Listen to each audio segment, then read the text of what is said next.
so weak. Good morning. Thank you. I just want to make sure you're all awake. My name is Paul Tacher. I'm the director of Ford's Theater. On behalf of the entire Board of Trustees of Ford, staff, and the ALI, I want to welcome you this morning and today to this is our first in-person symposium since 2019, and we are thrilled to be back at Ford's Theater. I also want to say a special thank you to all of you who've hung in there with us over the last several years and watched the symposiums online. We did continue them all virtually, and for those of you that hung with us and went through that experience, thank you for being with us, but we're thrilled to be back here. I am standing on the set of our current production, which just opened this week, and I have to brag a little bit. It is really spectacular. It's called Shout, Sister, Shout. It's a sort of history musical about the great gospel rock and roll singer, Sister Rosetta Tharpe. She was credited as sort of the godmother of rock and roll.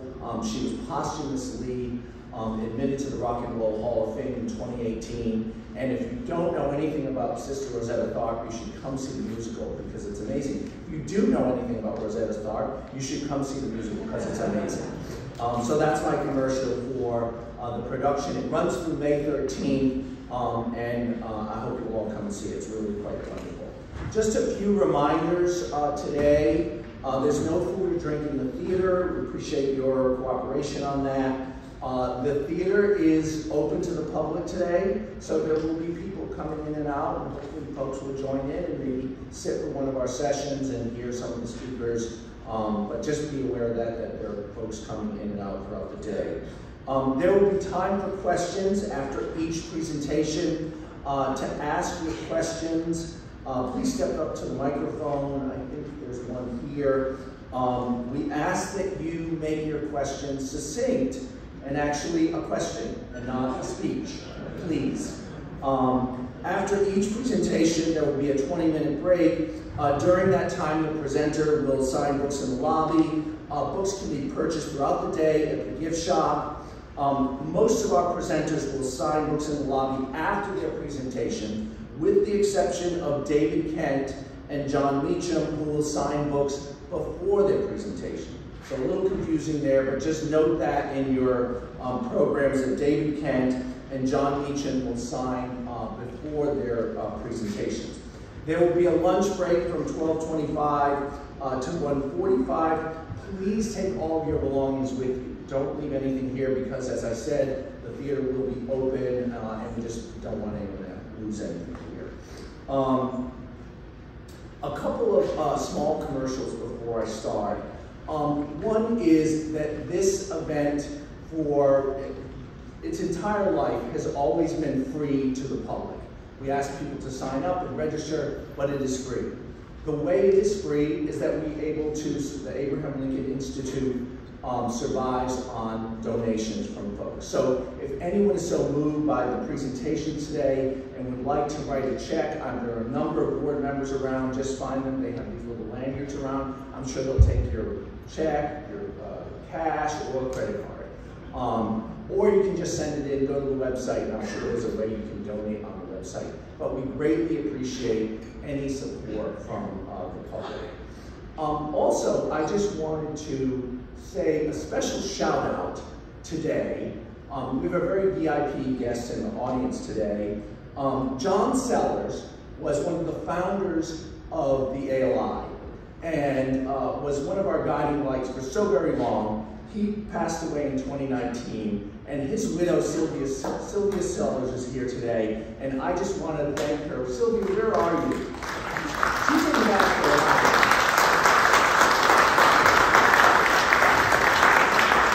Thank you for being with us, Sylvia, and thank you so much for all of John's great leadership for the ALI over all the years. And now it's my great pleasure to introduce Michelle Kroll, who is the president of the Abraham Lincoln Institute. She holds a doctorate in history from the University of California, Berkeley, and is the Civil War and Reconstruction Specialist in the Manuscript Division of the Library of Congress, and she is a great friend of Ford's, and I'm thrilled to welcome Michelle. Michelle.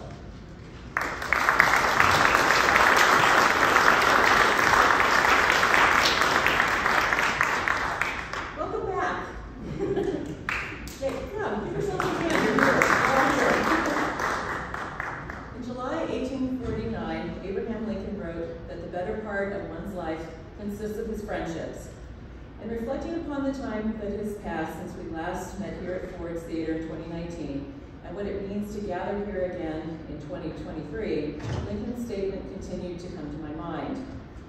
While focused on presenting new scholarship, the annual ALI Symposium has also been about renewing old friendships each year and making new ones through a shared interest in Lincoln history. During the pandemic, we remained committed to presenting speakers who advanced our knowledge of the life, times, and legacy of Abraham Lincoln through a broader perspective, and were able to do so through online symposiums that brought us together, but in our own homes. That commitment to intellectual excellence has not diminished, but we are delighted to be able to meet again in historic Ford's Theater to explore Lincoln's life and legacy, and do so in the company of others. And we are very glad to see all of you here today. In terms of friendships, the Abraham Lincoln Institute could have no better friends than Paul Tatro and the fantastic staff of the Ford's Theater Society. They pivoted the ALI Symposium online in 2020 through 2022 to ensure continuity of programming. And once again, they are proving that they really know how to put on a show by taking charge of the logistics of a return to an in-person symposium this year. It is not hyperbole to say that we could not do this without them, and we deeply appreciate all of the hard work that goes into hosting these productions on top of launching a new spring program of live theater. On behalf of the board of the directors of the Abraham Lincoln Institute, I would also like to thank all of those who have financially or in kind contributed to the ALI to ensure that our activities continued uninterrupted. And finally, I thank all of you in the audience for sticking with us over the past 3 years of virtual symposia. Without an audience to hear about New Lincoln scholarship, many of our efforts would have been for naught.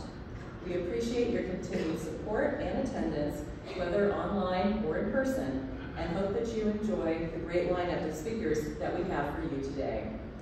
And now, without further ado, it is my pleasure to welcome to the stage my friend and fellow ALI board member, Dr. Thomas Horrocks, who will introduce our first speaker. Enjoy the day.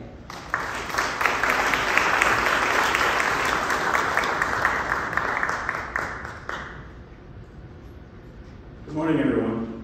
Good morning.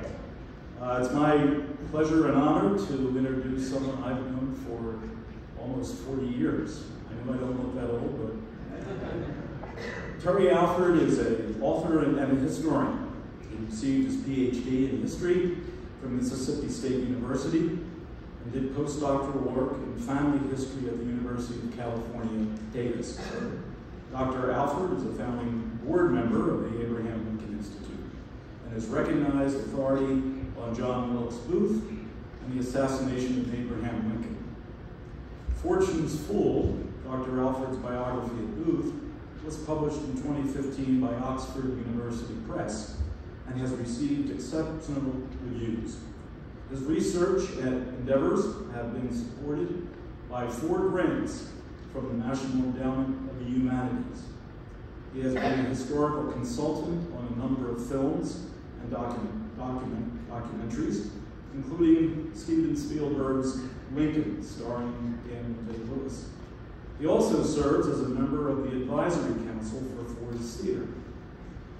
His latest book, In the Houses of Their Dead, The Lincolns, the Booths, and the Spirits, which he will talk about this morning, was published in 2022 to strong, positive reviews. David Adams in Publishers Weekly called it enthralling, packed with eerie coincidences, amusing anecdotes, momentous twists of fate, and everyday human drama. Dr. Alford received the Outstanding Faculty of Virginia Award from the State Council on Higher Education. This is the highest teaching honor given to a college and university faculty in the Commonwealth of Virginia.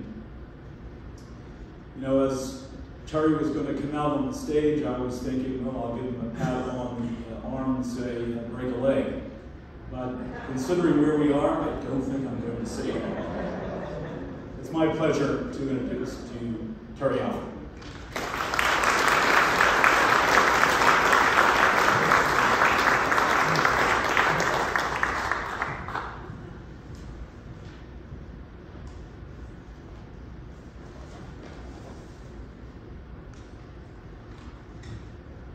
Thank you, Tom, for that introduction.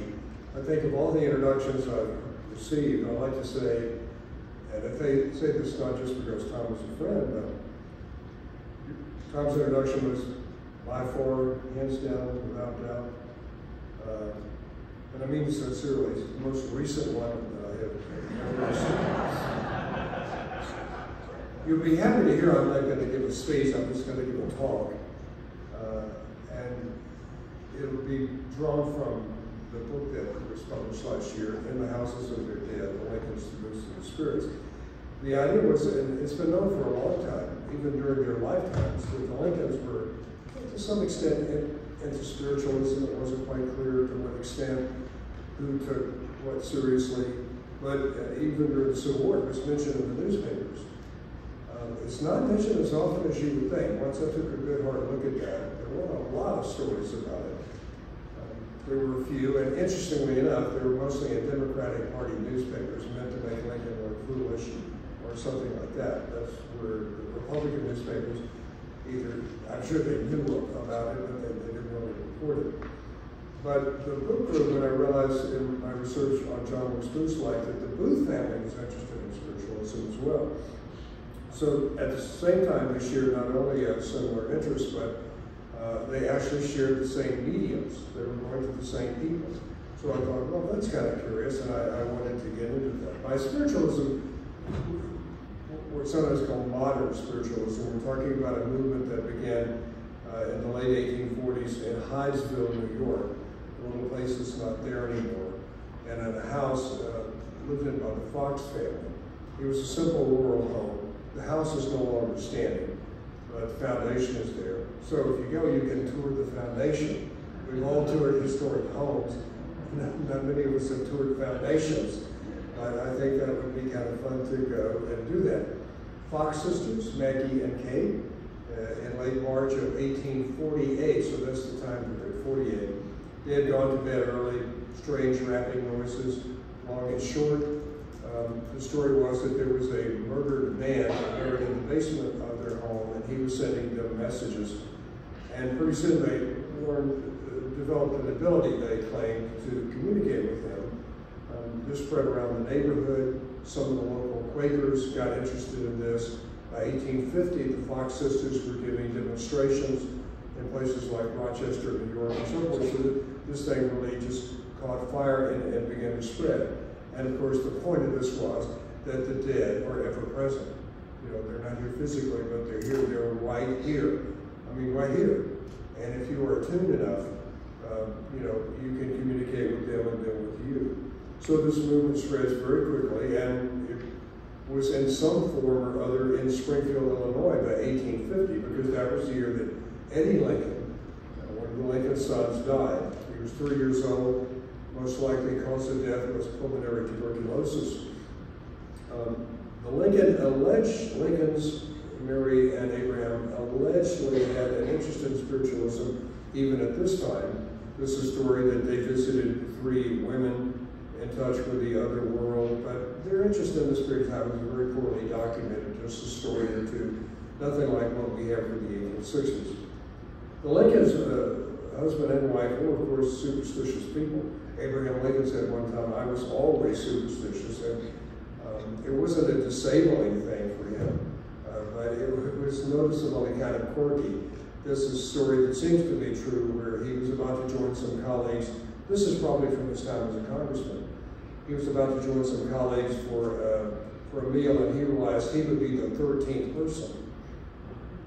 And he thought, you guys go ahead. I'm not going to do that. And one of those presidents said, you know, I'd rather die than be that superstitious. I can't believe that he was that way. One of the great stories about Mary Lincoln is that when she was a child, she had a nurse companion, servant named Mammy Sally. And this woman told her that every Friday the jaybirds flew to hell and told the devil all the bad things she had done that week. Now, interpret that to me, that's the way you try to get a child's attention, right? And try to get them to stop misbehaving. You know, the devil would be told these things. One of the devil's top associates would write these down in the book, because every little thing she did bad as a child, of course, drew her one step closer to the dark side. And the devil, you know, his green tail flicking, his horn sharpened on the ground, you know, he was delighted, you know, with all of her misdeeds. Now notice Friday, every Friday, the jaybirds. That was probably because of the association of that day with the crucifixion. But superstitious people, you know, generally, you know, there was a feeling that's not the day to sign a contract, that's not the day to start a long trip, that's not the day to plant major crops.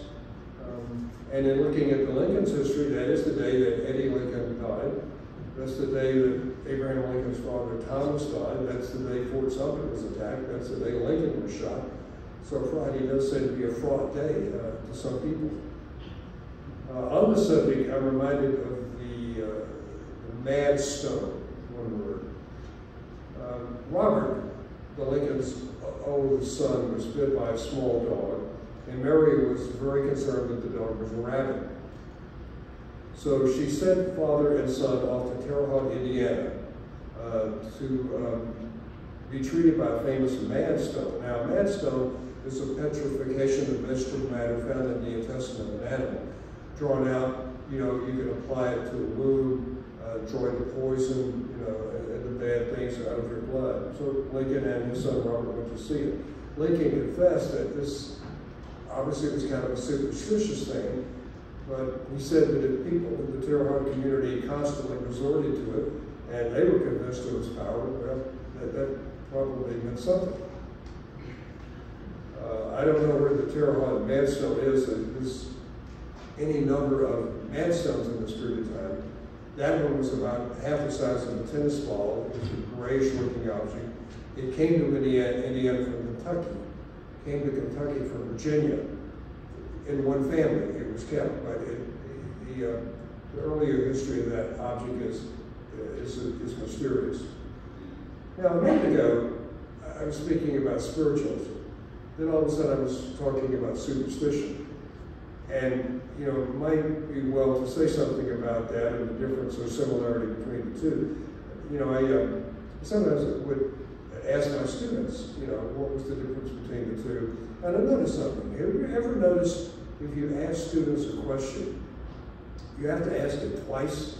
The first time you ask it, they become aware that someone else is in the room. Then the second time, you know, you may or may not get an answer. But spiritualists indignantly rejected any idea that what they were doing was superstitious. You know, they were saying that, you know, how can it be superstitious? You know, we can produce noises. You know, we can produce answers that mystify and confound people. We can produce sounds. We can occasionally even conjure up an apparition. You know, if it's superstition, you explain to me what you're seeing. This, I want to pass from this topic without just mentioning that story about Lincoln and the fortune teller in New Orleans. The story was that in New Orleans, on one of his 2 trips early in his life down in Mississippi, he met, quote, an old fortune teller, a voodoo negress, close quote, who told him he would become president one day and all the Negroes shall be free, close quote. Now, this is a fairly well-known story. I'm sure almost everybody has heard this. Isaac Arnold, who was a Lincoln friend and early biographer, told the story. He really thought the story was unbelievable, but it was too good not to use, so he used it, but he said this was a tradition. Uncomfortable with it, though, Isaac Arnold wrote William Herndon, Lincoln's law partner for confirmation. Lincoln said that he thought, quote unquote, that Lincoln's cousin John Hanks had told him that story. Hanks was Lincoln's cousin first removed, his mother's cousin. So that's about all we know about that and its truthfulness, if indeed it is true. For what it's worth, in a general way, Hunter wrote that Lincoln said Hanks was a truthful person, and Lincoln really admired and loved him. Parenthetically, on the topic of these early years, the Atlantic Monthly in 1928 began publishing a series called Lincoln the Lover, and it contained a series of letters allegedly written between Abraham Lincoln and Anne Rutledge. Sharp historians immediately challenged the authenticity of these letters. There were historical anachronisms, and there was although the letters were said to be from Lincoln and from Anne, they were in similar handwriting. Skeptics pounced on them.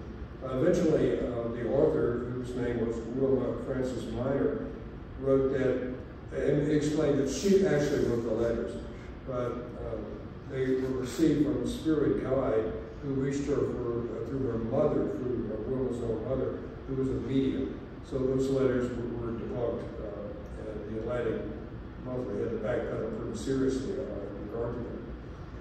Now let's turn to the Booth family for a second. The father of the Booth children was Junius Brutus Booth Sr., talented, eccentric, dramatic actor of the early 19th century. In the generation before the Civil War, the generation of Andrew Jackson, there were times when he was the leading actor in the country, dramatic actor. He believed in the sanctity of all living things. For example, on the Booth farm, he wouldn't let trees be cut down. You know, if you wanted firewood, you got it from trees that were already knocked down by storms, old age, or something like that. He didn't believe in killing animals, foxes, for example, or birds, even butterflies, spiders, you couldn't kill them. Poisonous snakes, no, you could not kill them. Rats, dirty, filthy, disease-carrying rats, no, they're off limits. Because all of these characters, had a soul. Byron the poet wrote a beautiful poem about Bosun, his Newfoundland dog died of rabies. This beautiful tribute to his dog and to dogs in general was on the point of whether a dog has a soul. Byron believed that it did. Booth certainly believed that it did.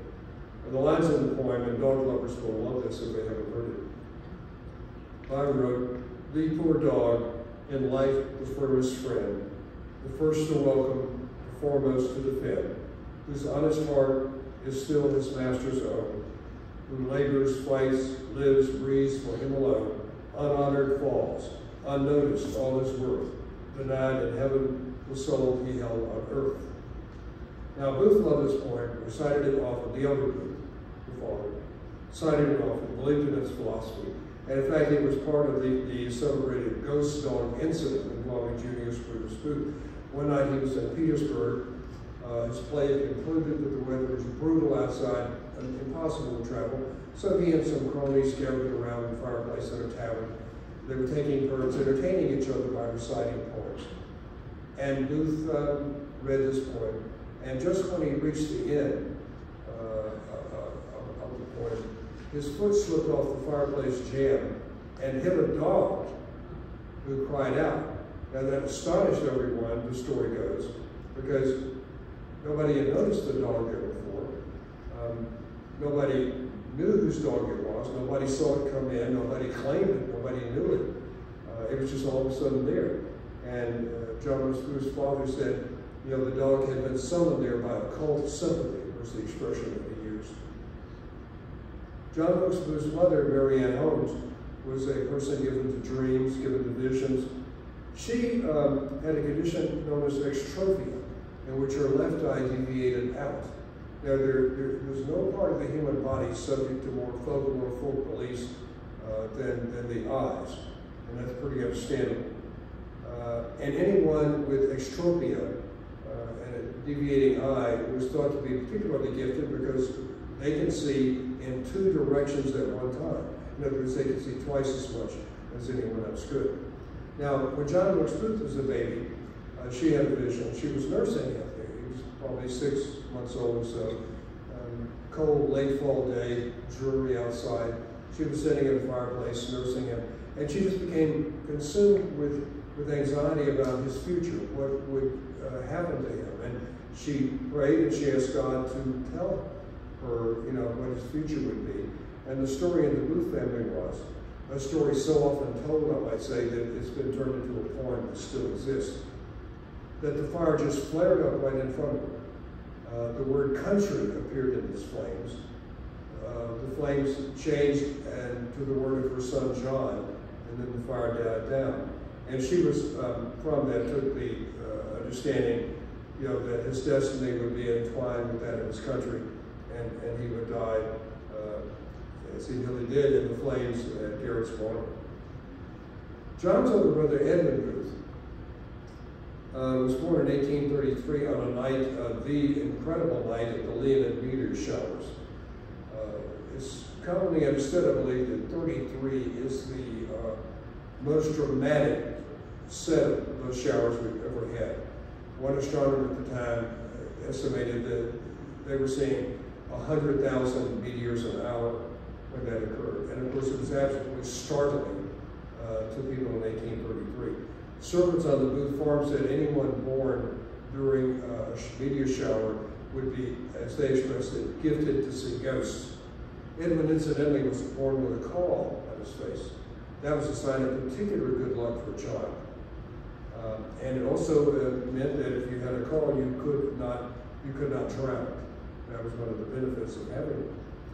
By the way, Edmund was very superstitious.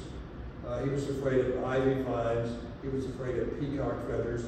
It would take quite a while to tell you all the things that he was concerned about. John Brooks Booth was equally superstitious. In fact, a friend of Booth said his mind was a haunted house. That's a quote from the time. And he had his fortune told by some passing fortune tellers. They were coming down into northern Maryland in the 1850s. One of the ways that the Romani made a living was buying and selling horses. There was a blacksmith shop immediately adjacent to the Booth farm. So John went down to have his fortune told. The requisite old hag was produced, and she told his fortune. And as you may know the story, she said, "Oh man, I wish I had not seen your hand. Your hand is the worst I've ever seen. You're gonna live fast, die hard. You're gonna die surrounded by enemies.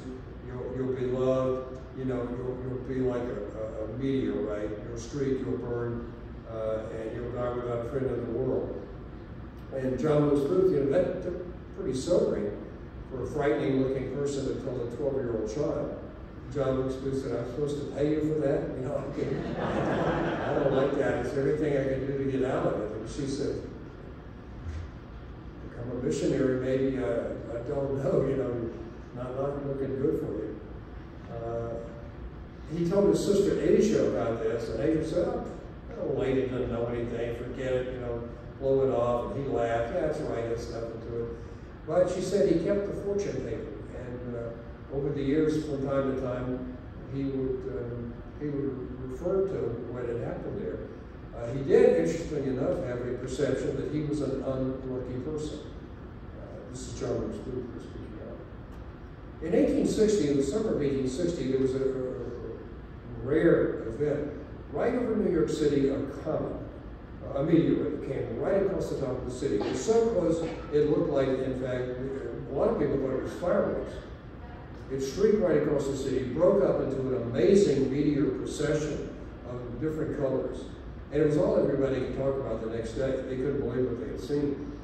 Because it was commonly understood that celestial fireworks meant dramatic changes. In fact, you could see that in the same decade in Tolstoy's War and Peace. And similarly, the night before Caesar was assassinated, there was this, an interstellar visitor like that. So everybody said, this is a portent. This is something. And of course, 9 months later, the Civil War started. Now, in the 1862 second year of the war, Willie Lincoln died in the White House. This is the 11-year-old son of the Lincolns who died apparently of typhoid fever. The parents, of course, were understandably devastated by the loss now of the second child. Because what happens to you when you lose a child, it's a theft from the future. It really is. And Mary was quite aggrieved. She always felt that this is the child that would be there for her when she was old. This is the one that would take care of her when she was an old person. The requisite ministers came in, people like Francis Vinton of New York City. He came to counsel her with a Christian message. He was pastor at Trinity Church on Wall Street. He had lost 4 children himself, so he, knew a little bit about the pain of that. But he had 8 others at home, so he was very self-confident in his Christian message. But the spiritualists, of course, came in too. One of the characters I really like in the book is Reverend John Pierpoint, a former Unitarian minister who converted to spiritualism in the 50s. If the name sounds familiar, his name is John Pierpoint. He is the maternal grandfather of J.P. Morgan. His wife Mary had died in 1855, and he was in regular touch with her, he believed. So he came in, John Pierpoint, poet, long hair, long beard, looked exactly like an Old Testament prophet, and had been early and loud in progressive causes. He had been active in the 1830s. That was the hard period. But the 1850s, reform was becoming almost fashionable. By the you were active in the 30s, you did it at some risk. Pierpont took Mary to seances, as did another interesting character named Isaac Newton. He was a kind-hearted, gossipy, personable old Quaker from Pennsylvania. He was a pretty educated individual, and as he grew into adulthood, Isaac Newton took no steps to remedy the effect. Now, do not confuse him with Sir Isaac Newton, the genius, okay? There is absolutely no connection, because this Isaac Newton, selective education, well, it may not have been his fault, but it was his misfortune. Michael Burlingame, in his wonderful biography of Lincoln, told a number of amusing stories about this character, who was quick with fractured syntax, laughable logic, laughable language, silly systems. I mean, my favorite was when he told Lincoln that birds did not have plumage, they had foliage. That hit Lincoln as so funny. Lincoln like doubled over laughing at that. Another time he was testifying before Congress about the expenses of his department because he regularly went way over the budget. And finally, a congressman said, the expenses of your department have been absolutely exorbitant. Newton said, thank you very much. And I appreciate you saying that because a lot of times you put out an effort, but you don't know how people will react. So thank you for saying that. I mean, it was certainly not Sir Isaac Newton, but that's exactly what the newspapers called him, right? I mean, the ones who were unfriendly to him, it was hard to get really mad at because he was such a likable old dude. But at the same time, they were calling him Sir Isaac did this, and Sir Isaac said that. And it was kind of one of the little laughs of the jury awards out in Washington. Now, Newton and Reverend Pierpoint took Mary to a seance in Georgetown in the home of Belle Miller. Belle is sometimes in the newspapers called the Witch of Georgetown. Interesting. And it was at Belle Miller's seance that Mary Lincoln met Nettie Colburn, who is best known for her seance experiences with the Lincolns. Nettie lived until 1893, but she wrote an autobiography published in 1891, and it accounts 24 seances with the Lincolns over about 1 dozen over about a 2-year period, but probably a few more. Many of the illustrations we're familiar with of the Lincolns and seances come from that particular autobiography. Now, Belle and Nettie give us the two, this is a generalization, but the 2 types of mediums, the trance and the test medium. The trance mediums, as the word might imply, just simply go into a trance and begin to speak with the voice of another dead party. The test mediums can actually do stuff physically. They can make a piano move, make this lectern go back and forth across the stage, they can produce noises. Belle was a test medium, Nettie was a trance medium.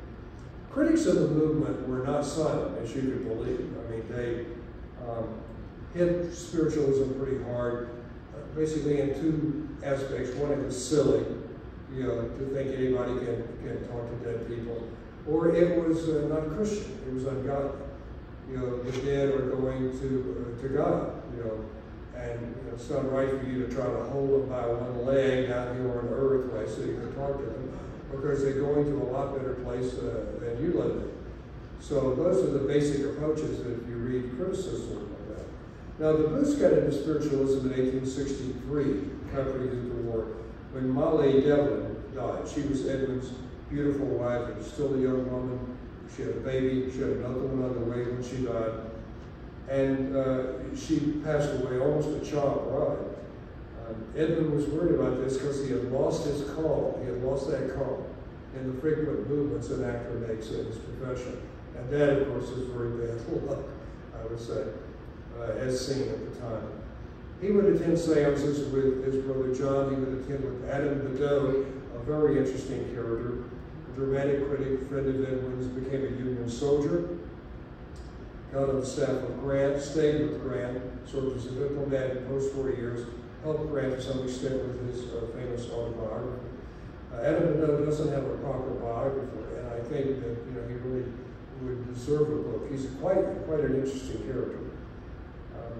Badeau and the Booths went to see Charles Foster, who was a cigar-chomping oracle and medium. Mary saw him at the White House. An interesting character with a very controversial sex life.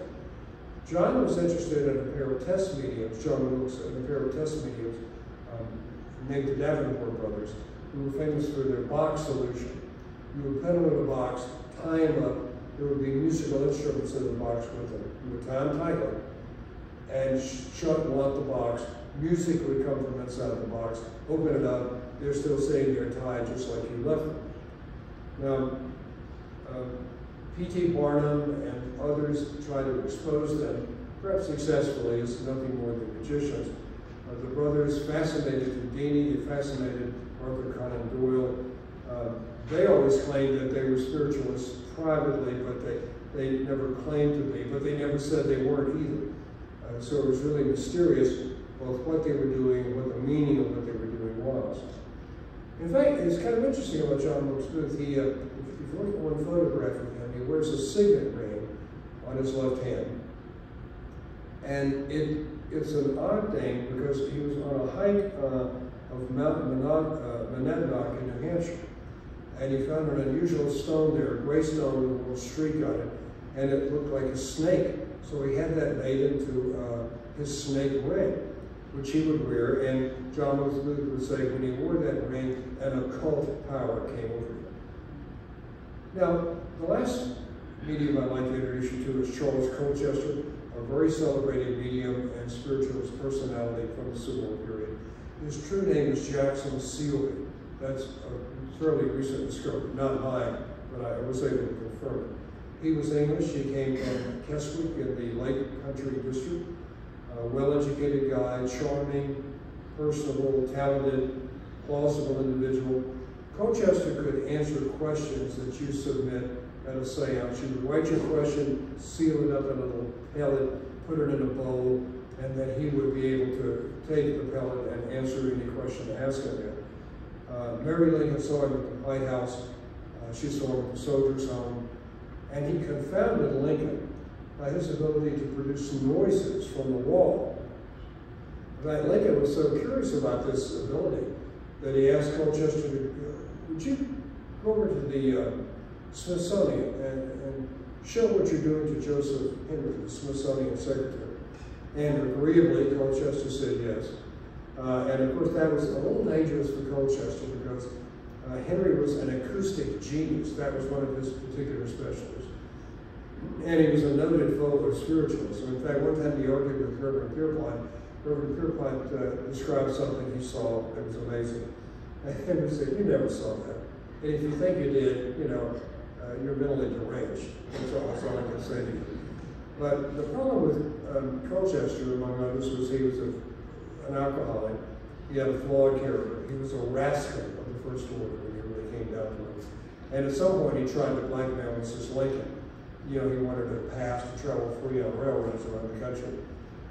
Mrs. Lincoln found out what others had found out the hard way at this time, is mediums could blackmail you. To get the answers you wanted, you had to really open yourself up to these people. she had done so with Colchester, and she was horrified, by her situation. So she called in family friend Noah Brooks, who confronted Colchester and frightened pretty badly, and Colchester fled town. Now, Colchester was a very close friend of John Wilkes Booth's, oddly enough. He often visited Booth in his hotel room. There's an excellent physical description of Colchester in the police records in the National Archives. And in fact, Colchester got Booth a role in a play here at Ford's Theater. So Booth got Colchester on stage at Ford's. That's another new fact that turned up. Now, by 65, the war was coming to an end, and of course, Booth really hated Lincoln personally. One of the things I discovered in working about Booth was he really was fixated on Lincoln individually. It wasn't so much the North, it wasn't so much the Northern Army, he didn't hate Grant. He just seemed to fixate on Lincoln as an individual, as if Lincoln had shot every Southern soldier in every battle. It was really a monomania, as they used to call it. He was an extremely determined individual. Just as Lincoln was determined to preserve the Union and end slavery, Booth was determined that that was not going to happen. I mentioned on the stage before the story, because one time I had a student ask me, say, Lincoln and Booth were determined. Determined, what does that mean? Well, I'll tell the story I've told her before because the student got onto it. And it involved Russ Grimm, who was a very famous Redskin Washington football team offensive lineman back in the day. And Russ said famously once, to win the Super Bowl, Russ said, I would run over my own mother. His teammate Matt Millen said, I know that sounds hard. Unless you're in the game, unless you're playing, unless you understand what the Super Bowl means, I know that sounds hard, Matt Millen said. But Matt said, I really agree with him. To win the Super Bowl, Matt said, I'd run over Russ's mother also. That's exactly what I mean. Now, we know that Booth originally intended to abduct Lincoln, and frustrated him that, he shifted to murder here in Ford's Theater with a very small weapon, which I got to hold a couple of years ago, which is pretty good because it's not, out of the case very often. I was impressed again with how small the Derringer that Booth used was. It's a touch less than 6 inches, and it weighs about 8 ounces, or as much as a large apple. It's a one-shot pistol, of course, one and done. It was dropped on the floor of the box once the shooting had taken place. Booth laid down upon the stage. I'm absolutely convinced Booth broke his leg on the leap, not later on his escape. Not to say that Booth's horse may not have taken a tumble. There's no account that says that, but it's possible. The horse looked pretty beat up. But so did the horse of his escaping companion, David Harold. Booth was on the run, you may know, for 12 days, shot through the neck, really executed, I think, by a Northern soldier present, and was brought back to Washington for identification. Formal ID and autopsy was held. I might say that that was a very thorough process. Booth is one of the most identified bodies of the 19th century. There's absolutely no question that they got him. The body that they looked at, had Booth's tattoo, it had Booth's diary, Booth's jewelry, check made out to Booth. Booth was known on site by 2 of the 3 officers at the death scene. No question at all that Booth was killed whenever he was said to. Booth was kept in Washington, buried for 4 years, then turned over to the family, taken off to Greenmount Cemetery in Baltimore, and buried there in 1869. Now his grave is not marked. He's in with his mother, father, sister Asia, brother Joseph, family members, but his grave is not marked. It was, of course, well known to everyone. It wasn't marked, I might say, not by any demand of the government. It was not marked because of the sensibilities of his brother Edwin, who just figured if the grave was marked, if they had an individual headstone, that it would become a gathering place for Lincoln haters and so forth. No effort was made to hide where it was, nor could any such effort have been successful. I mean, you can see where the grave was for a number of years. And the year after he was buried, an interesting incident, the Confederate families in Baltimore decided to decorate the graves of the Confederate dead at Greenmount. And so they went out, in June of 1870 and put flowers around different graves. And the Baltimore newspaper said there were more flowers on John Lewis Booth's grave than on any other grave in the entire cemetery. Practically a pyramid of flowers on Booth's grave. So its location was well known to people. Now, I hate to leave without saying something about what happened at Colchester. Later in 1865, he got arrested. He wouldn't pay a tax the government required, basically a war tax to raise revenue for the war, that were required in certain occupations. And he was required to get a license for a juggler, an entertainer. He indignantly refused to do so, saying, I'm more like a minister, right? I mean, this is a spiritual experience. I'm not a common circus juggler. I'm not going to do it. So he was arrested, given a 4-day trial in Buffalo, New York. A very amusing trial, packed with unusual and eccentric peoples. And there were dog fights in the courtroom. The jury forgot to show up. I mean, it was the silliest thing you could imagine. He was convicted, of course, and disgraced here in the East. He drifted west, wound up in St. Louis, where he did a little bit of acting. Went to Keokuk, Iowa, where he died in 1867. He's buried in the Keokuk Cemetery. And he doesn't have a stone either, and in fact, he may not even be there. He was an indigent stranger. He probably could not afford a stone. And there's a little bit of local lore that students at the Keokuk Medical College may have dug him up for anatomy class. Since he didn't have any family, nobody knew him or cared about him. He seems to have disappeared from the cemetery, so there was a little bit of an afterlife I don't think that he expected. I think many of us know that in 1893, part of the theater collapsed, killing a number of clerks here, a great tragedy. And it happened on the very day, and in fact on the very minute, that Edmund Booth's funeral procession was going on in New York City. So that really showed people it's very, very odd that the Ford's Theater disaster of 1863 occurred when Edmund's funeral procession was heading up Fifth Avenue. And a New York journalist, Maurice Minton, wrote this, and I'll close with his remarks. There is something gruesome and uncanny in the Ford's Theater disaster, no matter how you look at it. We may say that no other such tragic interest hangs over any building that can be thought of in the United States. What mysterious combination of threads and events has brought about the melancholy association of the Lincolns and the Booths? Thank you very much.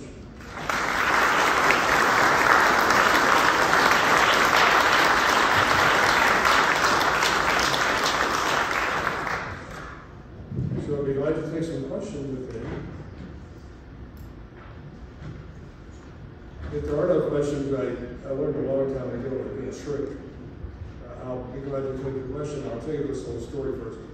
If there are no questions, don't stand there in embarrassment. You just say, that's wonderful. That's what every speaker hopes to achieve. Perfect understanding. Yes, sir. Yes, echoing the question posed in your Smithsonian article, what did Charles Colchester know and when did he know it? That's very good. The records in the archives demonstrate when did Colchester know and when did he know it. The records in the archives indicate that Colchester was a regular visitor to Booth's hotel room in the weeks prior to the murder. That they were not just acquaintance, but the record says associate of Booth. And I always thought that might be a significant matter. But my take on Colchester is that he at college, he majored in the misdemeanors and not felonies. And I think he was horrified by the way Booth was beginning to speak. And he did tell Lincoln, Colchester did to his credit, before he made a speedy exit from town. He did tell Lincoln to take care, that you need to be careful. But Lincoln had heard that so often, probably from so many people, that he probably blew it off. And after all, the war was over, so what? Be careful of what? When my danger's gone, perhaps he thought. Scott? Terry, you had mentioned that Edward Booth was born with a caul on his face. Can you explain what a caul is? Part of the amniotic sac that attaches. It's extremely rare. I looked up the number on it. It occurs in maybe 1 in every 70,000 births or something like that. So it was very distinctive when it happened, and again thought to be a good luck sign. So two parts. What would have happened? What happened if Booth had just not done what made it infamous? 1, and 2. How did the rest of the Booth family react to? How did the rest of the Booth family get reacted to by Americans after Booth assassinated Lincoln over the years? We can all guess what would have happened if Lincoln had been able to continue in the presidency. I think it would have been very good for the country if he had had another 4 years. It might not have been good for him, right? There was a lot of wear and tear in the construction. I'm sorry, he was that Booth. My own theory is that Booth was running out of a little steam as an actor. It was a hugely demanding profession physically. Travel, the wear and tear, and of course almost every one of his performances ended with a sword fight, which was a highlight of the play. It was what everybody wanted to see because he was an amazing athlete. But often his acting friends say when the curtain fell at the end of the play, he would lay there on the floor for 5 or 10 minutes. He wouldn't even get up. I mean, he was just exhausted. He was also having some issues with recurrent bronchitis. So I think, he might have drifted into management. Late in life, he did show an interest in making money out of the profession. He invested in real estate. He owned oil properties. I wonder, what his future would have been. The family, of course, was disgraced. The acting part of the family retired from the stage. But, only for a couple of months. They had bills to pay, they had families to feed, they had hangers on, they had mortgages. Edwin had 3 mortgages to pay. So with some trepidation, they creeped back out on the stage. And these Booth family's friends packed the theater to make sure that they got a good reception and to show that they believed, and they went into countries believed that Edwin and his brothers were not John Wilkes' brother's keeper. Colchester tried to blackmail Mary. Did that open the Lincoln's eyes to the fact that all his spiritualism was a fraud? Did it change any of their opinion of this? It didn't change. It didn't change Mary's, not for long. I mean, she later in life she came back to the spiritualist associations after her third son died. Lincoln, I think, was always a little. I'm sure that Lincoln was always kind of skeptical about what this was. But I might say, I'm going to make this point. Lincoln, these seances were often held in the middle of the afternoon at tea time. They weren't held, these White House seances, they weren't held in darkened rooms at midnight with skulls and candles. They were almost like social occasions. There'd be somebody playing a piano, you'd be listening with friends, somebody would be selling coins. So then at some point, the trance would begin. But Lincoln, I think, just found them entertaining. That's my take on it. You mentioned that President Lincoln sent Colchester over to the Smithsonian, and I didn't hear what the outcome of that was. If there was. Well, thanks very much. Colchester did his stuff. Henry listened attentively. Joseph Henry, the secretary, listened attentively. Cocking his ear up and down, trying to make sense of noises coming away from them over here. And Henry said, "Look, he's on Colchester. You're doing it. I know you are. I don't know how you're doing it, but you're doing it." And Henry had to report back to Lincoln. I think maybe a little bit chagrined. I can't explain this, not right now. I'm not quite sure exactly what's going on. He later found out that Colchester had a device under his jacket on his biceps, and he could produce a noise by flexing his biceps in a way that would not be discernible to others, because he was a very, very talented individual in terms of his abilities. In the same way he read Seal Pellets. One of Colchester's great flaws, but I thank God as a historian that he had this flaw, he loved to talk to people. He told 3 of his managers how he did it. They immediately ran to the newspapers and then spread the word.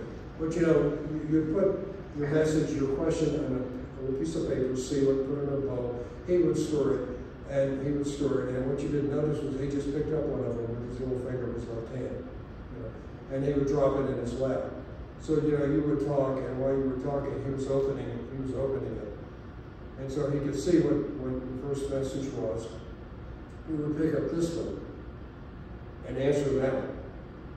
So in other words, he seemed to know what this one was because he answered the first one. And then he dropped that in his lap, hold up the first one, get it, and he's opening the second one while holding up the third one. So he was reading one ahead. And, that seemed semi-convincing to a lot of people because he was able, and the other thing, one reason he was so successful, he was an amazing reader of people. I mean, he could read your clothes, he saw if you had a ring on or were missing a ring, he could pick up a lot. He really made his fortune by his eyes, I think, by looking at people and studying them and almost guessing, what they were after when they came in there.